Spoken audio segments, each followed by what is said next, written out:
Hi, my name's Kristen Horton. I'm with Chateau Julien Wine Estate here in Carmel Valley, California, with our winemaker Bill Anderson.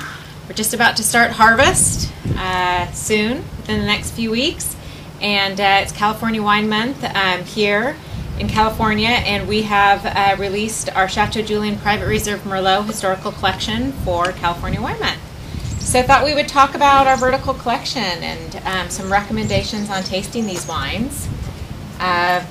Which vintage do you have right there? 2003? That's it, 2003. So 2003, 2004, 2005, 6, 7, and 8. So how would you recommend tasting this vertical? Well, the first thing I'd recommend is taking a look at this package, because Kristen's been in charge of this whole thing, and she's in charge of marketing. She sure makes it look pretty. It's a beautiful gift, a great presentation. It's a responsibility on my part, because I have to come up and make sure that the wine tastes as good as it looks. So this is really fun. I mean, this is all our Merlots back 6 years, and from 2008 back to 2003.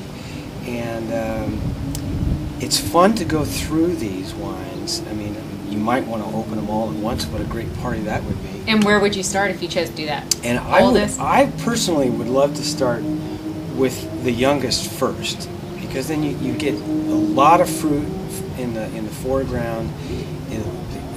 Relatively speaking, I like to use the word youngest raw. would be the latest vintage. Yeah, youngest, correct. Meaning 2008, starting with the 2008. Youngest in the bottle.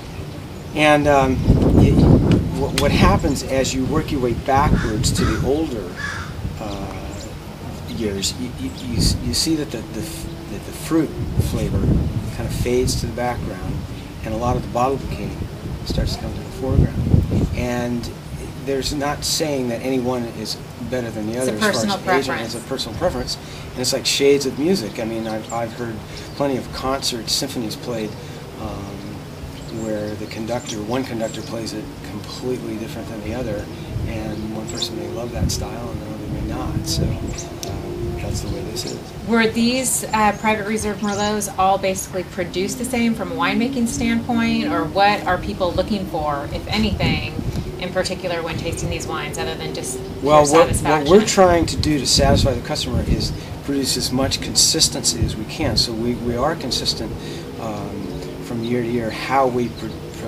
proceed with each set of grapes. The barrel aging, the types of yeast, the malolactic fermentation, so that we can provide a baseline of consistency. Now, the fun part about wine is, no matter how consistent and how strong our baseline or foundation, Mother Nature is different. And we'll talk about that in a minute. This year is a great example. So each year will have a different character, but then you also have the aging from when it's been in the bottle. Variable of the bottle aging, and the barrel aging too. How well has it been cared for in the barrel?